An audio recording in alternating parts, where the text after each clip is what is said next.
Folks, here's a John Deere Model 7000 corn planter, 4-row, 30-inch. Good set of markers on it. We're going to raise up and down a couple times. It does have no-till coulters. It's been fairly well maintained over the years, stored inside. Came from a guy not far from here out in Ohio. Got a few pieces from him.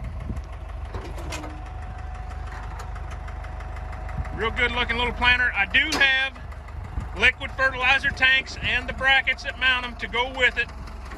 I do not have a pump. The pump quit working on him and he was just broadcasting fertilizer. It does have one non-factory weld on the ton.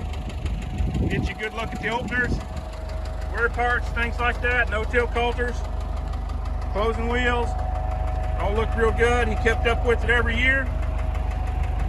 He just sold his farm and decided to sell his farm here recently, and that's that. We're going to have this for sale right here. If you guys have any questions, give one of us a call.